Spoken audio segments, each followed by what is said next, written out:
Então, são 14 horas. Boa tarde a todos e todas. Essa sessão será coordenada por mim, Cláudia Eliane da Mata, sou professora na Unifei, e pelo professor Odilon. Se quiser se apresentar, Odilon, por gentileza. Sim, boa tarde a todos e a todas. Eu sou o professor Odilon Giovannini, sou da Universidade de Caxias do Sul, também integro a comissão científica do COBENGE. Então, agradeço primeiramente a professora Cláudia por ter aceito esse convite e estar na coordenação dessa sessão, e também a todos os autores, né, dos artigos que estão sendo apresentados e discutidos, melhor dizendo, nessa sessão. E também aos participantes, os inscritos no COBENGE. Tá? Um grande abraço a todos e desejo uma boa sessão para todos nós. Então, eu vou explicar como que vai funcionar a sessão rapidamente, e aí a gente começa com o diálogo dos artigos. O primeiro momento, que é a apresentação dos vídeos do trabalho, ela foi feita já antes do evento. Esses vídeos já estavam disponíveis para que os participantes pudessem assistir.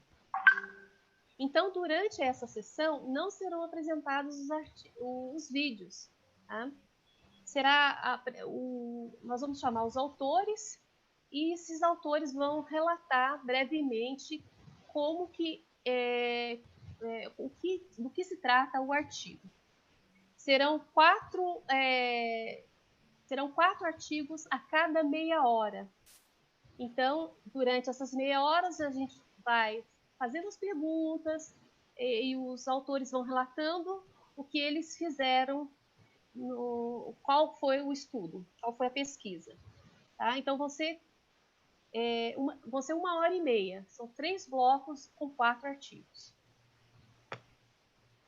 Bom, tem mais alguma... Eu queria só saber se alguém mais que vai apresentar hoje, vai apresentar agora, chegou aqui na sessão e que ainda não me deu o nome, por favor. Pode escrever no chat ou pode falar.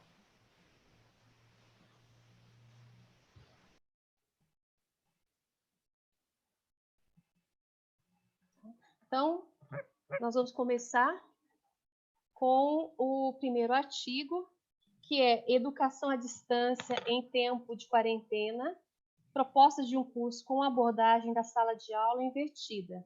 Quem vai contar um pouco para a gente desse artigo é a Fernanda Garbim. Boa tarde a todos. Inicialmente, agradeço a oportunidade, né, de apresentar esse trabalho aqui nessa sessão. O colega de sessão já falava, o COBENGE realmente é um evento especial, no qual eu tenho participado ao longo dos últimos anos, né, e tem sempre sido uma ótima experiência, e mesmo remotamente também esse COBENGE tem sido uma grande experiência. Bom, então o estudo que eu compartilho com vocês é, na verdade, um relato, né, um relato do início desse período que nós estamos vivendo de pandemia. Em março nós tivemos na Universidade Federal do Pampa as aulas suspensas. Desculpa, eu não me apresentei anteriormente, eu sou professora da Universidade Federal do Pampa, nós estamos aqui no campus Bagé, né, fronteira com o Uruguai, bem ao sul aqui do estado, tá? E nós tivemos as aulas suspensas, assim como diversas outras universidades, praticamente todas as universidades, e retornamos às aulas remotas apenas em junho, né?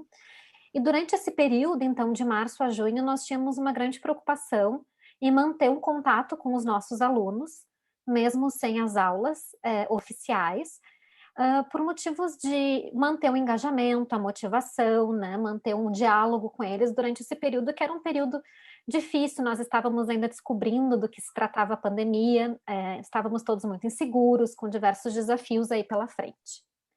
Então, com esse intuito de manter esse contato com os alunos, nós propusemos um curso, foi um curso extracurricular, que os alunos depois puderam aproveitar como horas complementares de graduação, né? um curso voltado a uma ferramenta de mapeamento e gestão de processos. A demanda, né, o escopo do curso surgiu a partir dos alunos dos cursos de engenharia aqui do campus Bagé, que tinham essa necessidade identificada.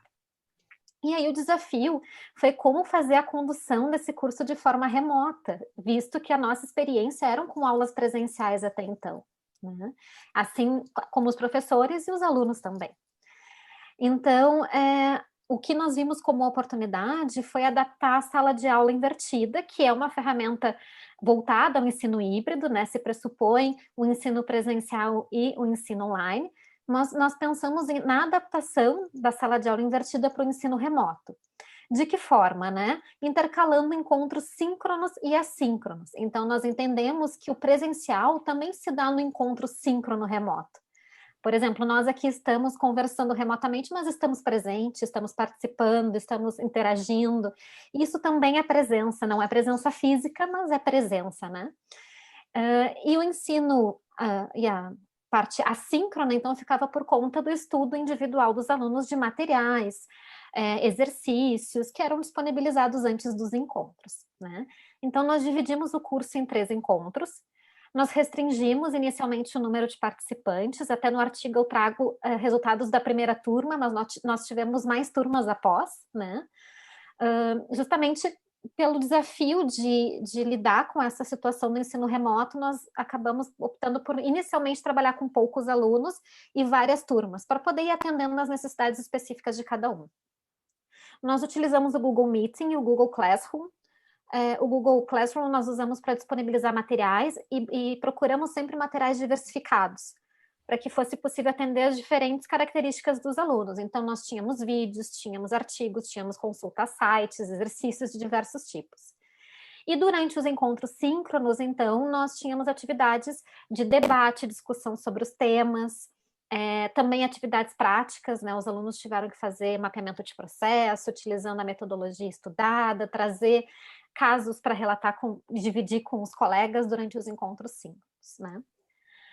E, bom, apesar dos desafios, que foram muitos, né, devido à falta realmente de experiência nesse contexto, nós avaliamos que foi uma excelente oportunidade de se apropriar das ferramentas, e isso, inclusive, facilitou o retorno às aulas, para o retorno às aulas remotas em junho. Ter essa experiência prévia com o curso foi algo que facilitou. Além disso, né, os alunos eles avaliaram bem a questão da diversidade dos materiais utilizados. Nós tínhamos muita preocupação com a interação com os alunos, como que se daria, o tirar dúvidas, né, o poder debater com os alunos os diversos assuntos, e exploramos para isso os fóruns, os encontros síncronos, e realmente foi uma experiência bastante válida e rica, em termos de oportunidades, assim, para que a gente pudesse estar próximo dos alunos, apesar desse período difícil que estávamos vivendo naquele momento. Bom, eu acho que de forma resumida isso eu não quero me estender muito, porque eu sei que tem outros colegas para apresentar os seus estudos, mas eu fico à disposição para tirar dúvidas e compartilhar um pouquinho mais da experiência com os colegas. Novamente agradeço a oportunidade. Obrigada, Fernanda. Alguém gostaria de perguntar para a Fernanda? Enquanto o Odilon vai procurando as perguntas, eu vou fazer teria uma pergunta. Teria? Sim. Boa tarde, Fernanda. Eu assisti seu vídeo, bastante interessante a experiência prévia, né, do ensino remoto, né? Eu vi que no vídeo você comentou alguns aspectos, tipo que os alunos ficavam um pouco acanhados em abrir as câmeras, e também vocês adotaram a questão das aulas invertidas, né, com as leituras prévias. Com relação à câmera, isso foi resolvido ao longo do tempo? E com relação às atividades prévias, os alunos eram colaborativos no sentido de realmente realizar essas tarefas ou vinham despreparados para as atividades remotas? Paulo, bom, obrigada pela sua pergunta, né? Essa experiência das câmeras tem sido difícil até hoje, talvez os colegas sintam essa dificuldade também nas suas aulas, eu sinto nas minhas, no ensino remoto. Realmente, a questão das câmeras é algo um pouquinho complicado, porque, de certa forma, nós estamos invadindo a privacidade dos nossos alunos, nós estamos entrando nas suas casas, né? Assim como eles entram nas nossas casas. Aqui nós estamos, né, vendo o nosso ambiente à volta. E nem todos têm um ambiente preparado para isso. Muitos dividem o espaço com outras pessoas da família, ou não se sentem confortáveis em expor o seu ambiente. Então, assim, esse foi realmente um desafio um pouquinho difícil de superar. E em certo momento eu entendi que também não cabia tentar superar essa questão das câmeras, que eu tinha que respeitar esse posicionamento deles, de não abrir as câmeras, desde que eles abrissem o microfone e participassem ativamente das discussões. E eles acabaram fazendo isso, né? Eu também propus, na época, a possibilidade deles colocarem a foto deles. Existem também os recursos de usar fundos, alguns computadores aceitam esse recurso, né? Usar avatares, então, alguns exploravam um pouquinho isso, né? Bom, e a sua segunda pergunta foi com relação à leitura prévia. Surpreendentemente, sim, eles se apropriavam do conteúdo antes de vir para as aulas, porque eles já sabiam que chegando na aula, eles aproveitariam, a aula eu digo, né, chegando na aula, chegando no encontro síncrono, eles aproveitariam muito mais a discussão se eles tivessem se preparado antes. Então, eu não tive nenhum problema com relação a isso durante o curso, certo? Eu posso relatar um pouquinho da experiência que eu estou tendo agora, porque eu continuo com a mesma metodologia nas minhas aulas durante o ensino remoto. E eu observo que alguns alunos realmente não fazem as leituras prévias, e o que muitos alunos têm reclamado é do excesso de materiais. Não digo da minha disciplina, mas no contexto como um todo, todas as disciplinas, todos os professores disponibilizando materiais, e eu vejo que muitas vezes nós ficamos ansiosos em suprir, assim, parece que uma lacuna que a gente acha que tenha por não estar no presencial, então a gente acaba ofertando muito material. E o que eu vejo como estratégia para isso é direcionar aquilo que é leitura obrigatória daquilo que é leitura complementar. Então, fazer um plano de leitura e de estudo para o aluno, para ele se sentir também mais livre na hora do seu estudo e mais confortável também. Não sei se eu respondi a sua pergunta. Eu respondi muito bem. Compartilho 100% das suas experiências aí. Obrigado. Imagina, obrigada. Fernanda, muito obrigada pela sua participação. Odilon, eu acho que por causa do tempo, a gente, se tiver alguma questão, é melhor deixar para o final dessa sessão agora, para a gente continuar com o segundo artigo, que é desafios Me permite, professor? Senão, eu só acho que os autores precisam fazer rapidamente a sua apresentação, se fizerem. Certo? Um tempo bem curto. E aí teremos mais tempos para perguntas. Sim. Tá? Então, essa é a minha sugestão. Tá bom. Eu também concordo. Agora a gente vai falar sobre desafios e oportunidades para o ensino remoto da disciplina de Laboratório de Eletrônica Digital. Quem vai apresentar vai ser o Paulo Sérgio Pugnasca.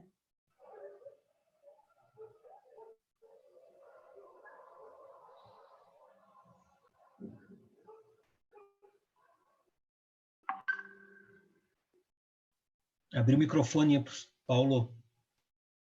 Você precisa abrir o seu microfone. Boa tarde a todos. Boa tarde, sou Paulo Cunhasca, da Escola Politécnica da USP, coordeno o curso de Engenharia de Computação, né? Já estou na instituição há 30 anos. É um prazer estar aqui no Cobenge novamente, do qual participo desde o ano 2000.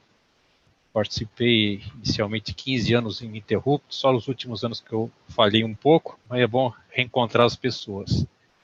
Bom, essa experiência que eu vou contar brevemente diz respeito ao ensino de eletrônica digital, que é uma disciplina de laboratório, que foi acometido pela paralisação por conta da quarentena, pandemia, meados de março. Esse curso de engenharia de computação é um curso cooperativo. A partir do terceiro ano, os alunos estudam em quadrimestres, 4 meses na escola, 4 meses em estágio, e a disciplina laboratório foi interrompida em meados de março, quando faltava um mês para acabar a disciplina que tinha começado em janeiro. Então, essa disciplina de eletrônica digital, os alunos já tinham vivenciado bastante coisas na bancada, né? Eles trabalham com experimentos simples nessa disciplina de laboratório 1. Normalmente eles trabalham em duplas, a sala comporta até 32 alunos, 2 professores e 2 técnicos, e de uma hora para outra a gente teve que interromper. Como eles já tinham vivenciado boa parte do curso, a gente terminou a disciplina com simulações. Então não foi algo muito estranho para eles, porque eles sabiam o que eles estavam simulando. O desafio foi a partir de setembro, quando tinha a disciplina de Laboratório de Eletrônica Digital 2, e teve que ser oferecida totalmente à distância. Então a gente se preparou para isso durante 4 meses, e o grande desafio foi fazer com que o aluno, à distância, pudesse experimentar seus projetos, mesmo não estando nas bancadas físicas do laboratório, né? Então, para isso, a parte inicial de cada experimento era projetar, implementar, simular. Isso eles poderiam facilmente fazer em casa, como planejamento. Agora, carregar numa FPGA a programação do hardware, testar, dar inputs digitais, receber realimentações, isso que a gente implementou a questão do Phygital, que junta o meio físico com o meio digital. Então, foi criado o chamado laboratório EAD. Então, para isso, na bancada física do laboratório, tinha o microcomputador, o kit da FPGA, foi acoplado um circuito extra que permite que os alunos pudessem dar entradas digitais, receber saídas digitais, e com software na nuvem, ele poderia, via celular, dar esses inputs e outputs como se ele estivesse no laboratório. Aí faltava a questão de verificar o que está acontecendo, porque às vezes manipula um servomecanismo, algo assim. Então a gente instalou câmera no laboratório, e o aluno poderia controlar a tela do computador em bancada e, com isso, programar o circuito na bancada e ver o que está acontecendo, a movimentação, LEDs acendendo, display aparecendo, né? Foi uma experiência muito interessante que estamos terminando hoje, onde eles terminaram fazendo projetos dirigidos e eles ficaram muito satisfeitos. A questão vem um pouquinho em relação à apresentação anterior, né? A gente teve que ir dosando a quantidade de atividades, porque eles têm outras disciplinas também a que se dedicar, eles até gostariam de se dedicar um pouco mais a isso, mas a gente foi dourando a pílula nesse sentido. Então, basicamente, essa é a nossa experiência, professor. Muito obrigada, Paulo. E eu já queria começar com uma pergunta para você, começar para saber como é que foi o processo avaliativo de vocês. Tá. Bom, o laboratório em si, normalmente a gente realizava os experimentos, então já tem uma avaliação continuada por natureza, e normalmente a gente aplicava uma prova intermediária, muitas vezes em duplas, e uma prova final individual, no laboratório, até para que ele pudesse demonstrar, sem a presença do parceiro de bancada, o quanto ele está por dentro do conteúdo e as habilidades que ele adquiriu. A gente adotou a avaliação continuada durante o processo inteiro, a cada experiência, entrava em Google Meets particulares com as duplas de alunos, onde eles explicavam para a gente os projetos. Então, normalmente eles se dividiam para explicar, então naturalmente se conseguia avaliar ambos os alunos, né? E a segunda metade eles fizeram um projeto de autoria, onde eles, dados os recursos fundamentais da primeira parte da disciplina, eles tinham a liberdade de fazer algo diferente e até fazer uma extensão do laboratório em casa, o que a gente chamou de Home Lab. Então, alguns adquiriram as próprias componentes adicionais e conseguiam fazer essa interação com o circuito do laboratório, com o circuito em casa, via a nuvem, e demonstrar, e fizeram projetos muitas vezes relacionados com o momento que vivemos. Por exemplo, fizeram um dispenser de álcool gel, que funcionou até, na própria casa do aluno, né? Então a avaliação foi tranquila porque a gente consegue interagir diretamente com a dupla e consegue avaliar individualmente até. Obrigada, Paulo. Odilon, tem alguma questão? Não, as pessoas. Não tem nenhuma questão. Se me permite? Claro. Eu só queria saber, eu assumo que o senhor tenha ministrado essa matéria em outros semestres, em outros momentos. Eu queria saber como é que o senhor avalia em relação a comparar esses dois momentos, né? Como é que era presencial, como é que foi agora, se muito pior, muito melhor, igual, né? Fazer um comentário nesse. Tá. Não é algo que dê para dizer que foi exatamente igual. Teve aspectos aspectos que superam o ensino presencial, tem aspectos que a gente não consegue suprir totalmente. Por exemplo, eles estão na bancada, eles conseguem manipular alguns equipamentos mais naturalmente, conseguem visualizar, e a interação às vezes é mais rápida, mais ágil com o docente, né? Via Google Meet, a gente tem que esperar a gente circular via os Google Meets para ver as dificuldades. Por outro lado, como a gente teve que implantar uma plataforma que envolvia o conceito de internet das coisas, então o experimento deles vai imerso dentro desse ambiente de IoT. E com isso, eles tiveram que aprender coisas novas que não estavam dentro do escopo direto da disciplina. Então, com isso, eles até ampliaram esse leque de conhecimentos, né? E vai muito ao encontro que até o que está sendo discutido nas plenárias do COBENJ, as novas DCNs. Eles puderam, assim, desenvolver uma série de habilidades, adquirir uma maturidade maior, porque é algo que eles também vão vivenciar na vida profissional depois de formados. Então, a gente perdeu um pouquinho na manipulação de equipamentos de bancada, mas ganhou em outros aspectos que eles tiveram que adquirir habilidades nessa nova tecnologia. Obrigada pelas questões.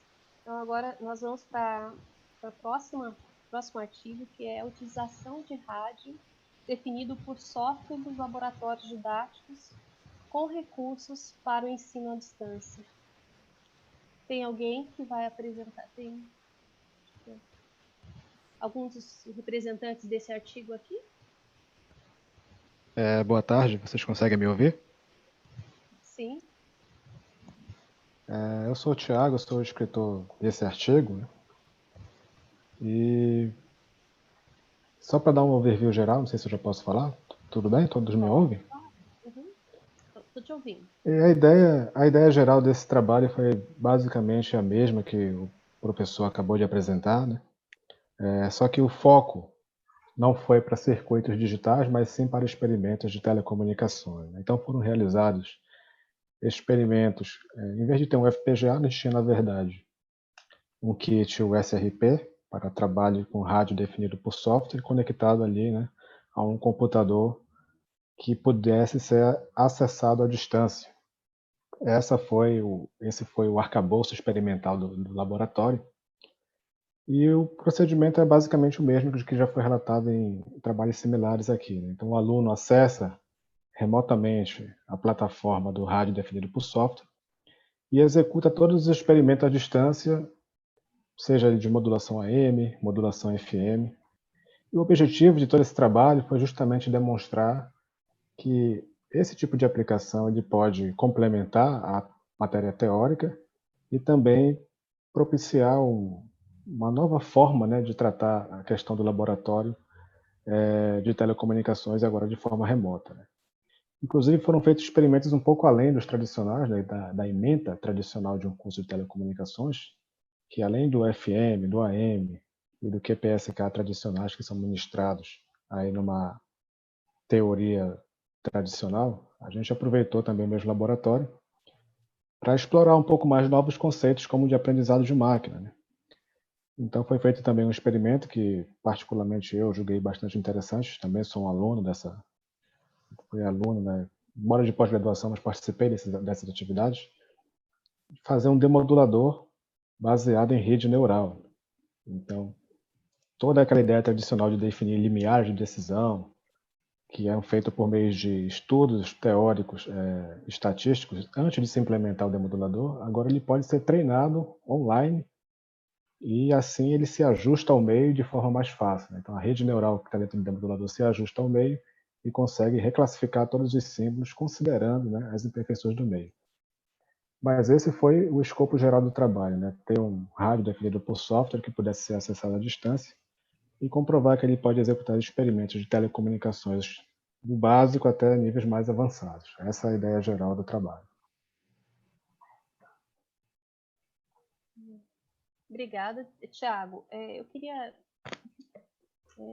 te perguntar uma coisa. No começo do artigo, você fala que essa disciplina, né, é uma disciplina mais expositiva. E como é que você trabalhou essa questão na disciplina online, durante o RTE? Essa questão de ser mais positiva. A parte que foi explorada realmente com os alunos, ela não foi feita 100% online, ela foi feita de forma a se trabalhar com o aluno no laboratório com o SDR. Né? A parte online foi um acréscimo que eu fiz em conjunto com o professor, repetindo todos os experimentos que foram repassados na parte de sala de aula, né? À distância, montado ali com um esquema de computador conectado via 4G a um sistema remoto lá onde estava conectado o rádio definido por software, mas assim, não houve o contato dos alunos de fato com essa abordagem à distância, mas todos os experimentos eles foram repassados à distância para comprovar que eles conseguiam atingir, né, os itens desejados na ementa do curso. Então, foi feito em sala de aula, os alunos em contato com o rádio, foi passados os experimentos, mas à distância, de fato, só eu e os professores orientadores que executamos os experimentos. Entendi. Odilon, tem alguma pergunta? Não tenho nenhuma pergunta aqui no chat também. Então, só para mais uma dúvida que eu queria tirar com o Thiago, então essa disciplina ela não foi ofertada ainda no RTE, né, Thiago? Pelo que eu entendi. No módulo à distância, conectado à distância, ela não foi. Ela foi a estrutura do rádio definido por software, ela foi feita, mas ela foi executada no laboratório presencial pelos alunos. Essa necessidade de fazer esse acesso remoto, ela surgiu só depois que toda essa crise, né, começou a se desenrolar, e foi aí que só eu e os professores orientadores partimos adiante na tentativa de demonstrar. Então, ainda não está pronta ainda para, quer dizer, ela já está pronta para ser aplicada, né, validada assim, pelo que nós entendemos como está de acordo, está aderente à ementa do curso, mas ainda de fato ainda não foi testada online, remotamente pelos alunos, como foi o caso do trabalho anterior. Tá bom, muito obrigada, Thiago, pela sua contribuição. Tá bom? Muito obrigado. Então, agora o próximo artigo, percepções de estudantes e docentes sobre o regime de tratamento excepcional para cursos de engenharia.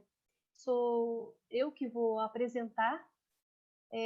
A minha colega Alessandra apresentou o vídeo, né, aqui no Cobenge, e eu vou fazer um breve resumo, então, do que foi essa pesquisa. Então, só para contextualizar, durante o regime de tratamento excepcional, os estudantes eles recebiam de cada docente um roteiro semanal de estudos com diversas estratégias de ensino que poderiam contemplar ou não atividades virtuais síncronas. Tá? E após, então, o primeiro mês de RTE, né, que a gente regime de tratamento especial, nós elaboramos um questionário online para estudantes e docentes para saber o que estava acontecendo. Tá? Então, e esse artigo, então, vai apresentar a análise de duas questões que foram aplicadas para os docentes e duas questões que foram aplicadas para os estudantes. Tá? Então, era uma pesquisa descritiva de cunho exploratório, com um recorte das percepções, então, de estudantes e professores. A gente pôde perceber o seguinte, que o ensino remoto emergencial, os professores utilizaram das tecnologias digitais da informação e comunicação para fazer essa mediação pedagógica. Eu vou olhar aqui algumas informações gráficas aqui no artigo, que são o seguinte. Os estudantes, eles disseram que os pontos positivos da RTE foram dar prosseguimento aos estudos de forma remota. Né? Então, a gente não parou, a gente deu continuidade a esses estudos. E uma coisa que chamou a atenção foi que os alunos falaram no início do RTE. Se a gente repetir essa pesquisa, provavelmente o resultado vai ser diferente. Em minha opinião, os pontos positivos não superam as dificuldades.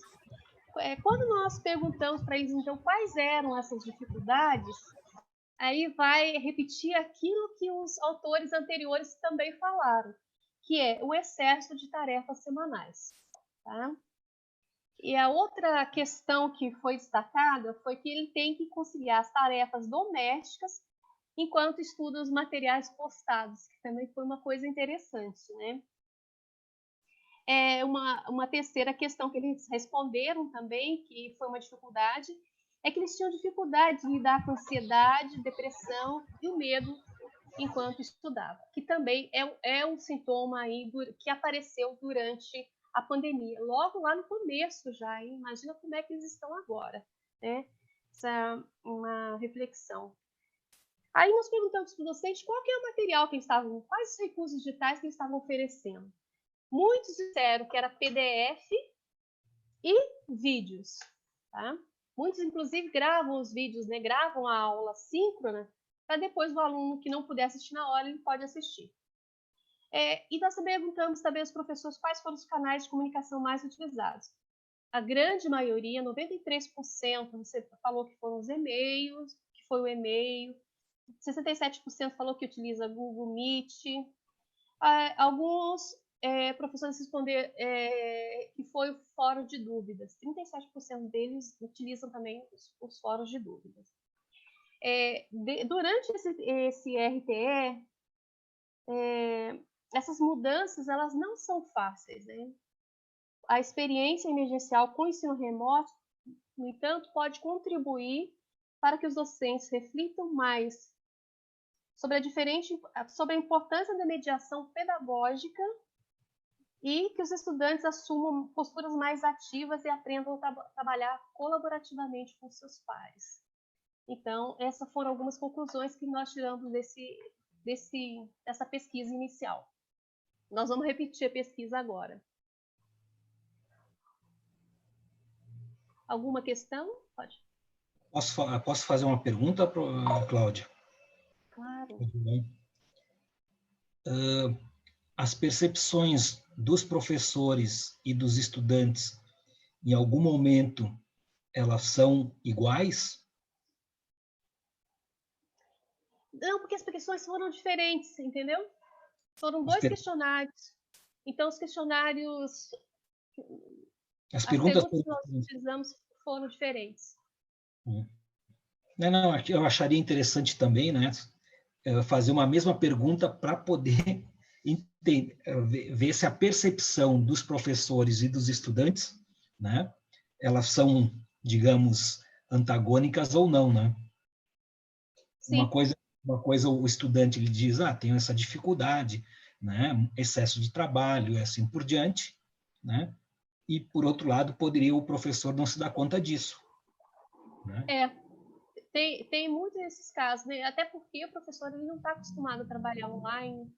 E, às vezes, por exemplo, ele dá um artigo em inglês para resumir e entregar na semana seguinte, de 50 páginas. Só que o aluno ele não tem tanto domínio sobre inglês. Então, assim, às vezes não tem só a matéria desse professor, né? É diferente de uma pós-graduação onde o aluno faz 2, 3 matérias, né? Na graduação, geralmente, nas engenharias, tem muitas matérias, geralmente de 6 a 8 matérias no semestre. Então, conciliar tudo isso realmente pode ser complicado. Quando a gente estava elaborando esse artigo, eu fui refletindo muito, porque nós nos baseamos principalmente no livro do Moran e do Maceto, né, que é o Ensino e Aprendizagem Inovadores com Apoio à Tecnologia. Né? E quando eu fui lendo esse artigo, eu fui repensando, inclusive, a minha prática pedagógica durante o RTE. Então, assim, foi muito bom ter escrito esse artigo, porque eu fui vendo o que os alunos estavam falando, fui vendo o que os professores estavam falando e fui vendo a minha prática pedagógica. No segundo semestre, eu modifiquei totalmente a minha prática, inclusive trabalhando com projeto, né? No segundo semestre, além deles terem a aula, além deles terem os encontros ciclos, além deles terem a sala de aula invertida, as perguntas durante a aula para dinamizar um pouco mais, as aulas curtas, porque não dá para você dar 3 horas de aula seguida para o aluno, você mata. Você mata qualquer vontade dele de porque no primeiro tempo, na primeira hora, ele está prestando atenção. Na segunda, ele está, né, olhando lá para o passarinho que está cantando. Na terceira, ele está mexendo na internet. E eu não vou culpar esse aluno, porque é humanamente, para mim, impossível. Aluna também, né? Porque eu também estou nesse papel de aluna, porque eu faço doutorado na instituição. Então, assim, foi repensando, a gente precisa repensar muito essa prática pedagógica durante o RTE, né? Inclusive o processo avaliativo também. Totalmente, né? O perfil de um professor reflexivo, né, que reflete sobre a sua prática, né? Isso é o essencial, digamos, a característica deve ser uma das características principais do professor, né? Agora que eu vi que você leciona ali em Itajubá, né? Mora em Itajubá? Sim. Eu estive várias vezes em Itajubá quando eu fazia observações astronômicas no LNA, né? O LNA. Passei a década inteira de 90 indo 4, 5 vezes ao ano fazer observações ali no observatório. Que lugar é maravilhoso, né? Odilon. Minha formação inicial de astrofísica, né? Olha que legal. Muito bom. O Wagner está coordenando lá agora. O Wagner da UFMG. Trocou agora. Conhece. Sim. Wagner é meu contemporâneo de mestrado e doutorado. Então, vamos dar continuidade. Tem algumas pessoas falando. O Tiago, se você quiser ler. Tiago, quiser abrir o microfone e fazer. Acredito que não. Não, na verdade, era só um comentário que eu queria fazer, né? Que, embora alguns alunos tenham reportado aí pelo trabalho da professora que há uma sobrecarga de tarefa, né? Acredito que essa pandemia é uma situação crítica ao extremo, digamos assim, né? Onde todos os serviços estão congelados. O ensino à distância em uma situação que não seja de pandemia, acho que não teria um nível tão crítico assim de restrição. Os serviços poderiam facilitar o ensino. Por exemplo, a pessoa teria a ajudante de casa normalmente, poderia ter os filhos na escola, por exemplo. Então, já essas sobrecargas extras que aparecem, que foi isso que eu entendi pelo trabalho, que estariam prejudicando o ensino, acho que isso seria resolvido, né? Então, a pandemia foi uma situação realmente extrema, né? Mas eu acho que uma situação menos incomum, eu acho que esses óbitos não seriam observados. Obrigada, Tiago. Nós vamos dar continuidade agora aos trabalhos. Eu vou falar sobre a importância do design educacional na criação de ambiente virtual de aprendizagem. A pessoa que vai apresentar já está aqui? Sim. Estão me ouvindo? Annelise. Annelise. Não sei se vocês estão me vendo. Eu gostei demais, é uma área que me interessa muito, porque eu sou design instrucional também.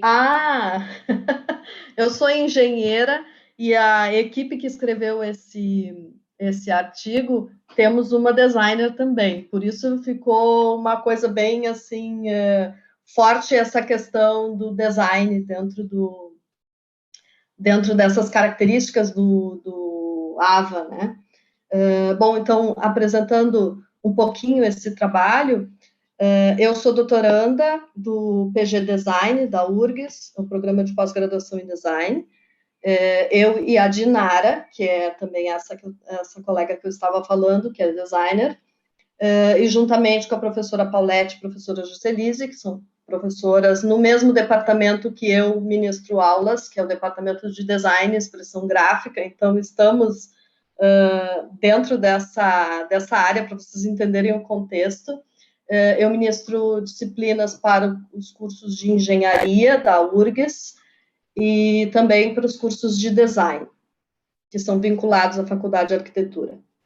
Então, fazendo a disciplina da professora Paulette, que é sobre design educacional, eu e a Dinara desenvolvemos esse AVA, né, para uma disciplina hipotética, que tratava sobre design de superfícies, mas a ideia era colocar em prática essas questões do design educacional, que são bem importantes para a gente organizar o AVA, né?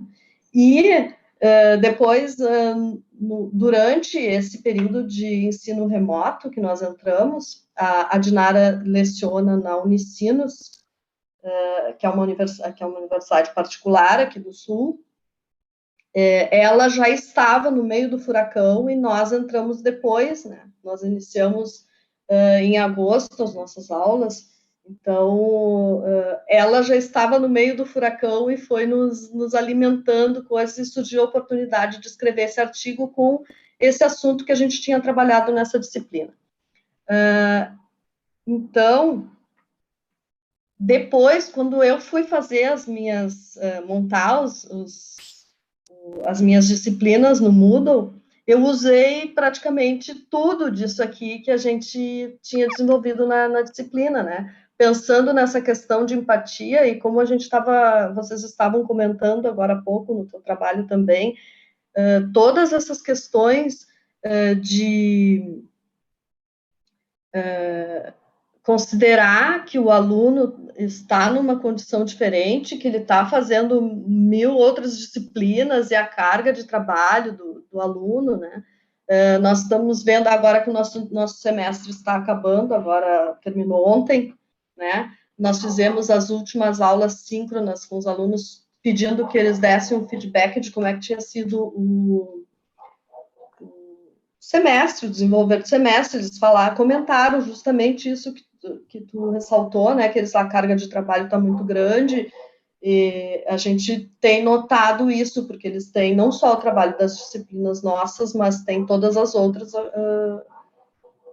junto, né, tudo, e fazer engenharia, eu fiz engenharia, eu sei que não é a moleza, né, é uma carga muito pesada, é muita informação, quem está fazendo 6, 7 disciplinas por semestre, bom, não dá nem para imaginar, e fora que fazer essas disciplinas assim, remotamente, já é uma novidade, né? Então, é muita novidade junta, né? Muita carga que precisa. Mas não sei se eu comento alguma coisa sobre o próprio trabalho. O pessoal viu o vídeo, acho que no vídeo está bem esclarecido. O vídeo foi apresentado pela minha colega Dinara.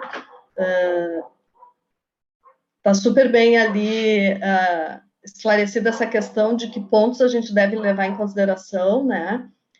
Quando está elaborando um AVA, levando em consideração essas questões de empatia, pensando como é que é o aluno, que características tem esse nosso aluno, a parte de organização visual é muito importante, né? A organização visual do nosso ambiente, né? Separando em tópicos, usando cores, a apresentação inicial, né?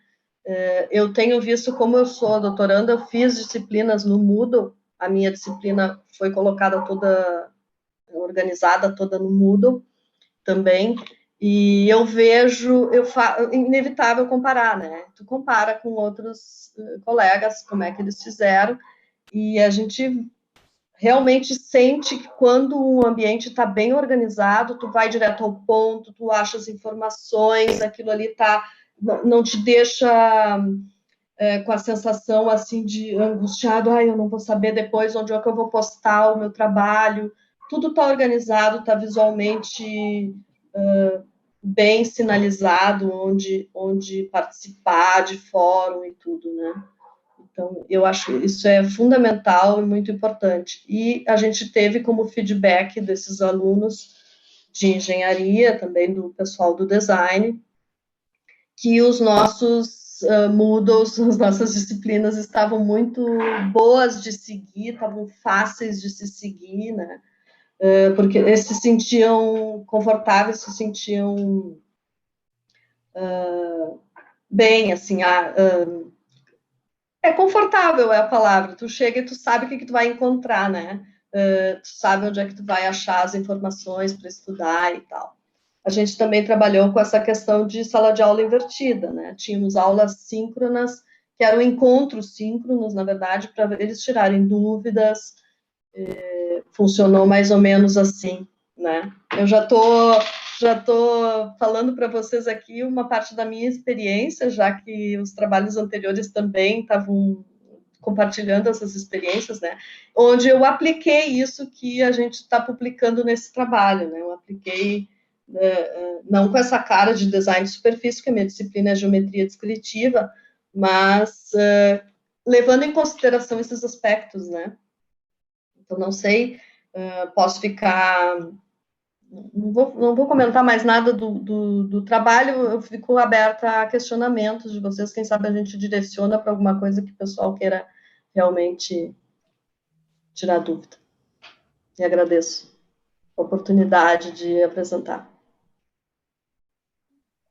Enquanto o João verifica as questões, eu gostei muito do seu trabalho, e eu até coloquei uma pergunta aqui, se o curso é aberto, que eu precisava fazer. Esse curso de design de superfície? Não, ele até é de conteúdo, ele está, assim, vamos dizer, a gente não foi tanto atrás de conteúdo e mais dos recursos e tal, não montamos exatamente como seria mesmo o curso, mas era a aplicação dessas ferramentas, como é que eu coloco um fórum, como é que eu coloco um vídeo, como é que eu organizo, o que é interessante colocar, em que sequência, visualmente e tal, né? Até a gente montou quiz e tal, fizemos como um exercício de como se faz um quiz, né?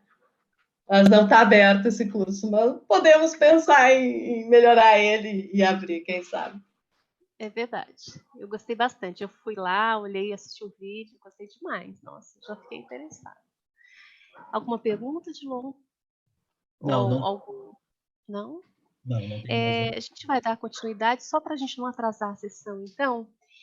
O próximo artigo é um roteiro de práticas em microeletrônica para o chip didático desenvolvido na UFJF. Que vai apresentar o Estevão. Já almoçou, Estevão? Já. Enquanto eu transcorri a sessão aí, eu consegui almoçar, graças a Deus.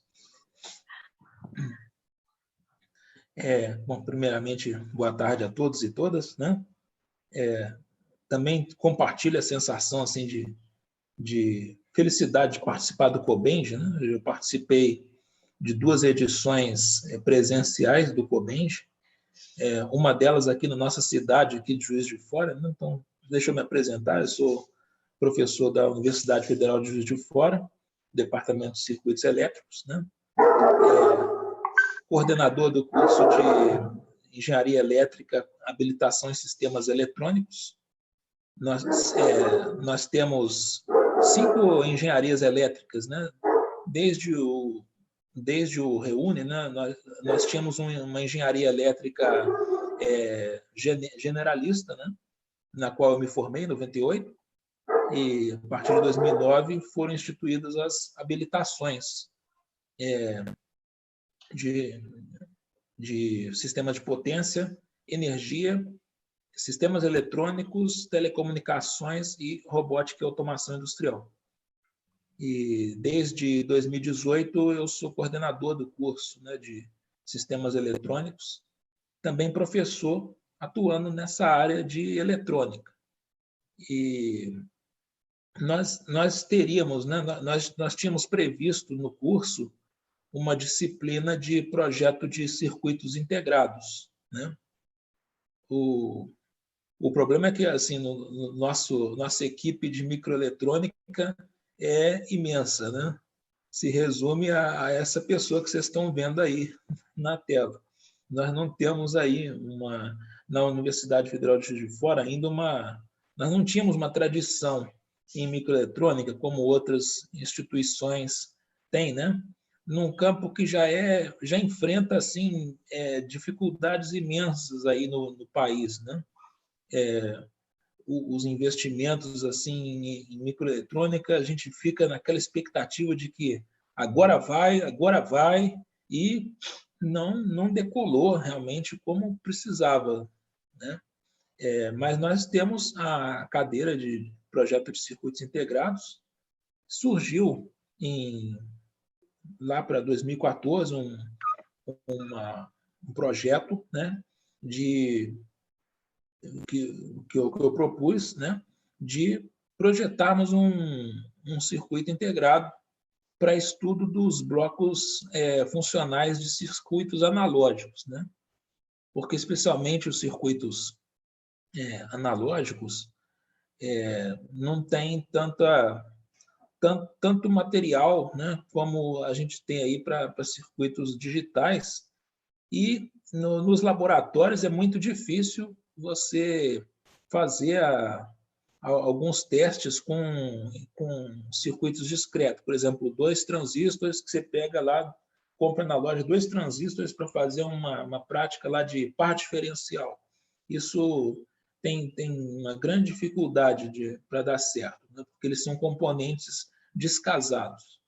Então, assim, no intuito de viabilizar as práticas com esses blocos, que são blocos fundamentais, a gente propôs lá em 2014 um projeto, tivemos alguns bolsistas trabalhando, né?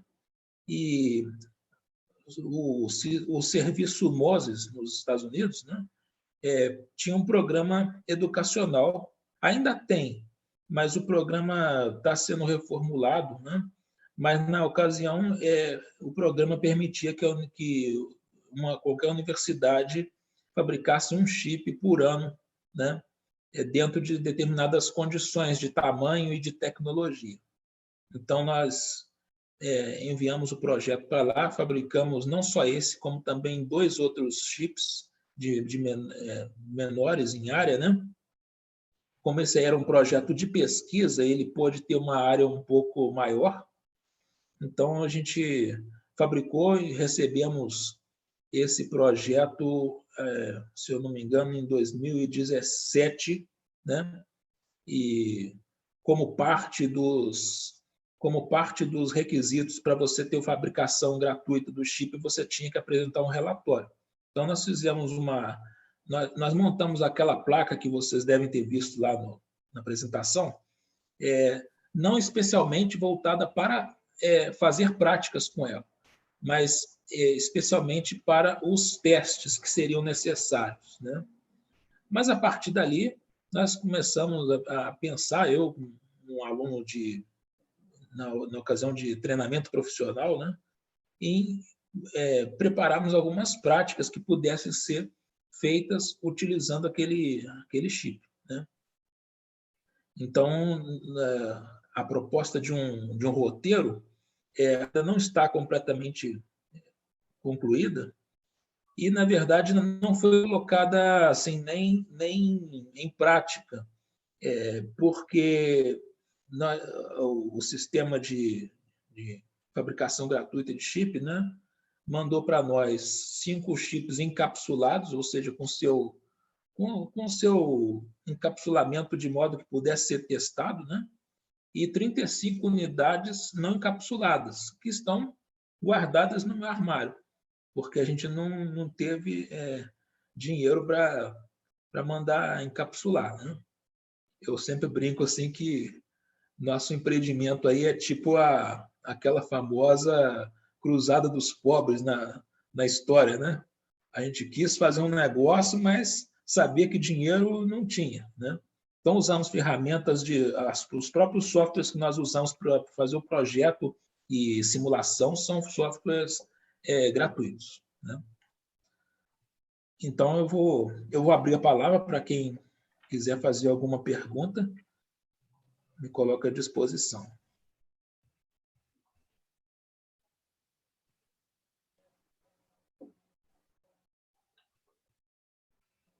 Alguém gostaria de fazer alguma questão?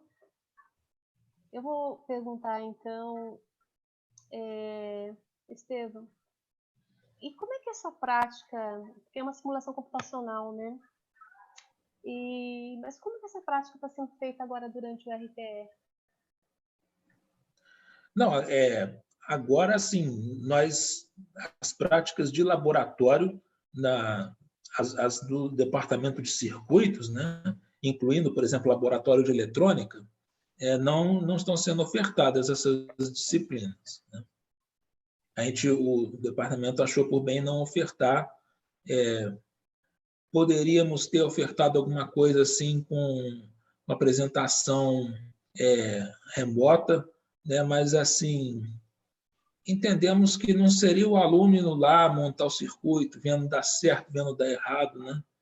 Então isso vai ser um certo problema para a gente aí, especialmente para quem está devendo aí laboratórios mais perto de se graduar, né? Mas a gente já está se organizando para isso, né? Já está vendo algumas soluções possíveis, né? Mas que dependem assim não só do nosso curso ou do nosso departamento, depende de um sistema, um ecossistema criado pela própria universidade para que isso possa ser feito. Tá certo. Muito obrigada, Estevam, pela sua contribuição. Então, agora nós vamos para o próximo artigo, que é análise de tempos na automação e controle no laboratório. Laboratório SIM, através do ensino presencial e remoto online. O Francisco de Assis é que vai fazer a apresentação desse artigo. Totti. Olá, boa tarde. Só um comentário rápido. Eu desliguei o meu vídeo aqui, porque minha internet está oscilando e está tendo um delay. Então, por isso que eu consegui acompanhar bem. Então, mais uma vez, é uma alegria estar aí, participar do Cobenji, e cumprimento a todas as pessoas que estão aí assistindo. O que aconteceu? Na realidade, eu sou professor da Faculdade de Tecnologia de Sorocaba, trabalho com disciplinas na área da mecânica voltado para automação de projeto, ou seja, as disciplinas ela tem uma parte teórica, mas a essência dela é a prática em laboratório. Tudo bem. Nós iniciamos em fevereiro, nós tivemos 5 semanas de aula presencial, onde que o aluno vai lá, conhece o laboratório, aprende o que é o equipamento, como é que ele trabalha, ou seja, todo o ciclo ali. E aí ele vai desenvolvendo, recebendo a teoria, e tem um outro laboratório que ele usa os software de simulação. Bem, aí o que ocorreu? O distanciamento social. Aí o Centro Paula Souza tomou uma decisão, nós entramos em recesso, que era o de julho, ele passou para junho, recebemos a capacitação na plataforma da Microsoft Teams, e em 30 dias nós retornamos. Quando nós retornamos, voltamos no sistema remoto, né? E como é que fica? Ora, os softwares, o aluno poderia fazer a simulação. E aí veio a ideia, eu vou pegar essa parte e ver o andamento nesse semestre dessa proposta crescente, que é o ensino híbrido, né? Ou seja, semipresencial. O aluno ele tem uma parte de capacitação remota e depois ele marca e vai fazer o laboratório. Bem, e os resultados foram satisfatórios, tirando alguns problemas. O problema que eu mais encontrei foi o delay, o cuidado, o time na apresentação, ou quando eu trabalho com software de simulação, para mim está andando em uma velocidade e o aluno está tentando acompanhar em outra velocidade. Então, aí eu tive que trabalhar bem mais lento do que o normal. E aí eu senti uma dificuldade como educador, porque a gente tem uma dinâmica presencial, e a partir do momento que você passa no remoto, essa dinâmica se tornou, eu tive que me adequar. Mas ainda, os resultados foram bons. E eu coloco nesse trabalho que são os resultados o quê? Experimentais preliminares. Então, na realidade, no primeiro semestre, que terminou no final de julho, eu poderia dizer que eu tive 25% presencial e 75% remoto. E foi razoavelmente bem. Eu diria que até eu fiquei animado, que é a primeira experiência que eu estou tendo de prática presencial para trabalhar remoto. Bem, agora iniciamos o segundo semestre, isso não está no artigo, mas eu gostaria de complementar e particionar com vocês esse resultado. Quando entramos no segundo semestre agora, entramos o quê? 100% remoto. E aí os resultados, não está nesse artigo, mas eu vou comentar, estão bem abaixo daquilo que eu esperava. Por quê? Porque daí essa outra turma que entrou nesse semestre, eles não tiveram contato nenhum com o laboratório, nem conheciam. E aí ficou tudo virtual, apesar de usar os softwares que são bons, mas, de novo, entrou toda aquela dificuldade. Ah, você simula, o aluno acompanha a simulação, isso é ótimo, mas, pelo menos nessa disciplina, na área que eu atuo, a falta, eu sempre comento isso para nós que somos educadores, do aluno pegar, olhar, imaginar, sentir o peso, isso foi uma dificuldade muito grande. Então, desse trabalho que nós enviamos, se hoje você me perguntar o ensino híbrido, para a minha área da mecânica, para a parte de automação, manufatura, ele desses primeiros resultados, na minha visão, tem chance, sim, de ser implantado, mas tem que ser muito bem. Acho que todos nós passamos por isso, né? Peço perdão a vocês aí pelo barulho da moto. Tem que ser muito bem trabalhado. Dizer assim, um ensino híbrido, eu acompanho e sou um estimulador disso, de pensar nesse sistema semipresencial, remoto, eu diria que tem muito bem estruturado. Tá certo, a situação atual, a pandemia, você vier confinado de novo, o psicológico da gente, eu acho que abalou, os alunos também, mas uma certeza dá para ter. Agora, prática de laboratório só com simulação, na minha área, em hipótese alguma, na minha visão. Era isso que eu trouxe, essas informações para vocês aí, sobre esse trabalho, com os resultados que eu tive no primeiro semestre de adequação. Muito obrigada, Totti. Eu gostaria de perguntar se alguém tem alguma questão para o Totti. Odilon? Aqui no chat não tem nenhuma. Quer fazer alguma questão? Só deixa... Cláudia, você vai fazer uma pergunta para o Totti? Oi? Você vai fazer uma pergunta ao Totti? Posso fazer, sim. Eu tenho aqui algumas coisas preparadas. Totti, você falou, né, da diferença entre a primeira turma e a segunda, porque não teve contato com o laboratório, né? Você acha que foi só isso? Também tem a questão do contato pessoal, com a questão da relação entre professor-aluno, aluno-aluno, que também pode ter afetado. O que você percebe? Olha, eu não comentei isso, mas a pergunta sua é ótima, porque, além dessa disciplina, tem disciplinas que eu trabalho teórico também. E, na realidade, é um outro ponto que os alunos comentaram: ô, professor, se nós pudéssemos ter contato, conversar com você, estar junto no laboratório. Como eu falei, a parte psicológica, o professor na frente do aluno, essa integração, eu acho que faltou, e eu tenho certeza que comprometeu uma parte do trabalho nesse segundo semestre. Tanto o rendimento do aluno como do professor, viu? Eu não me senti tão confortável como eu estava no primeiro semestre, porque eu já conhecia todos os alunos, entendeu? Eu tive aquele contato. E quando ficou no segundo semestre agora 100% virtual, ficou uma coisa bem distante. Ficou, vou usar um termo assim, não muito, esquisito. Essa é a minha visão que eu tive. Não sei os colegas aí se tiveram essa mesma sensação. Totti, mas essa sensação que você tem, eu acho que é uma sensação normal. E, assim, eu tenho estudado um pouco essa questão, sabe? De como reduzir essa distância. Existe um livro já chamado Educação Sem Distância, que é escrito pelo Tori, mas, assim, eu tenho refletido muito essa questão também de como reduzir essa distância com o aluno. O encontro síncrono, com certeza, é uma forma de reduzir essa distância, mas existem outras formas também, tá bom?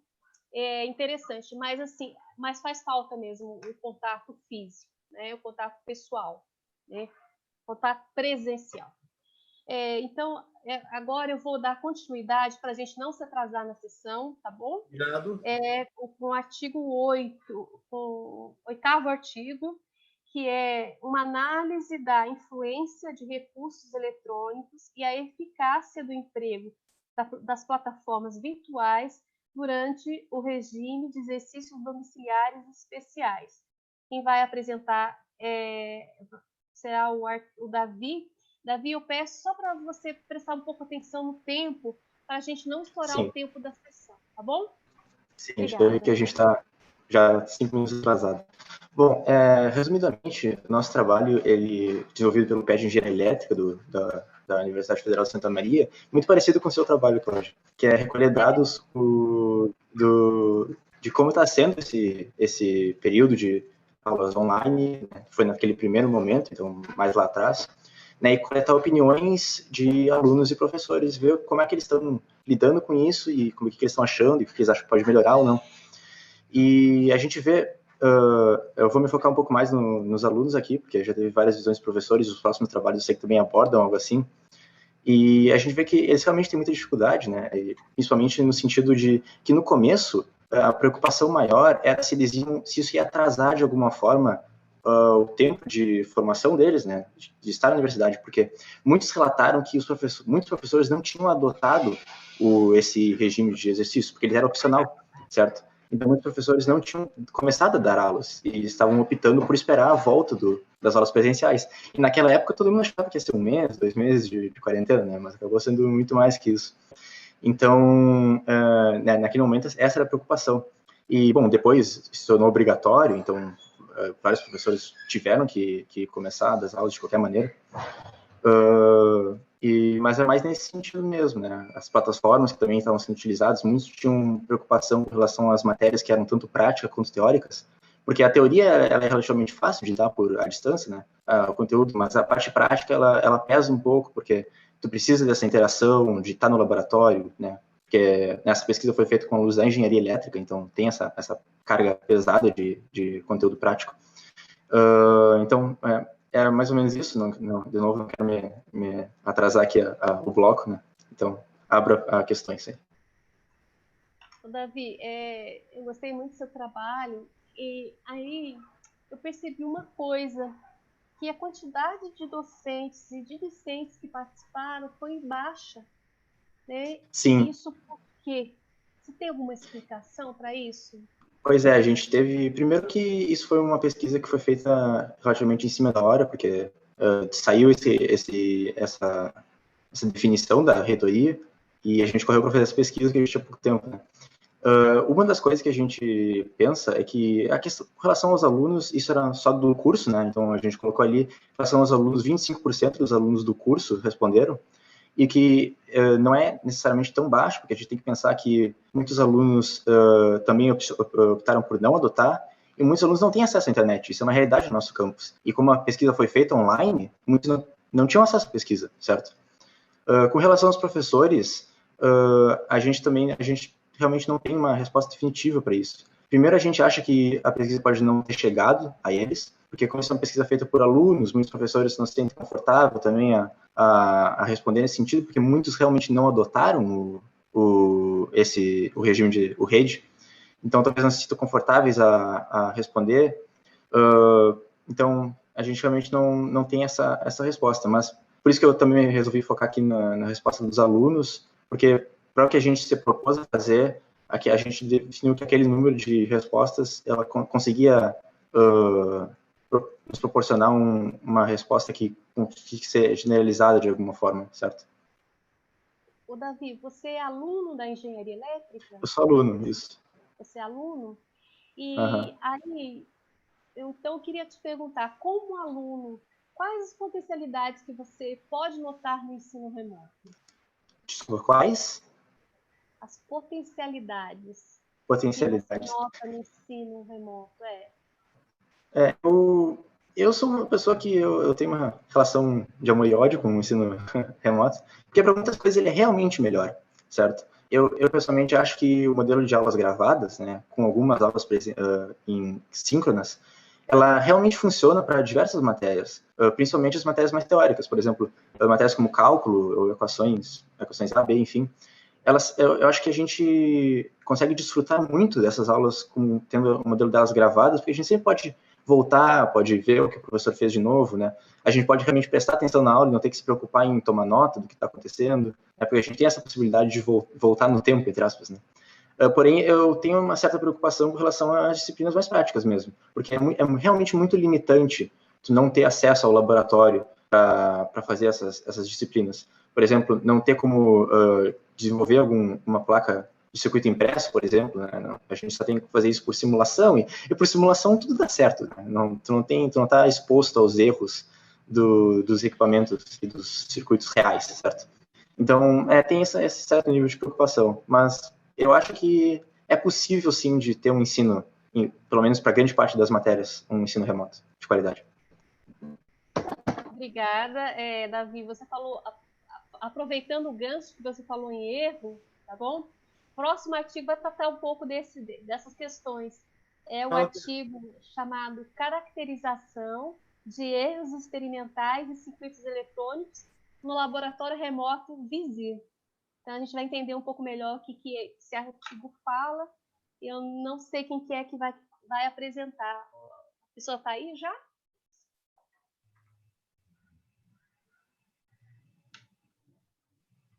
Isabelle, Gustavo, Wilson ou Luiz Carlos, vocês estão aí?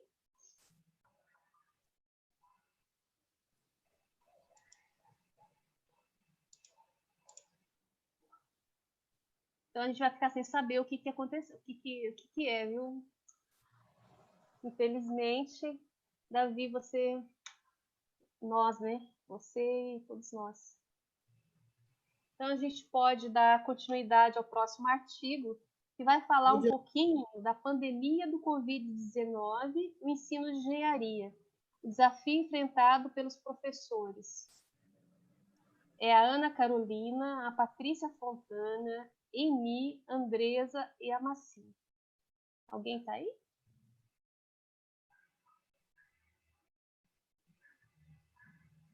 Também não.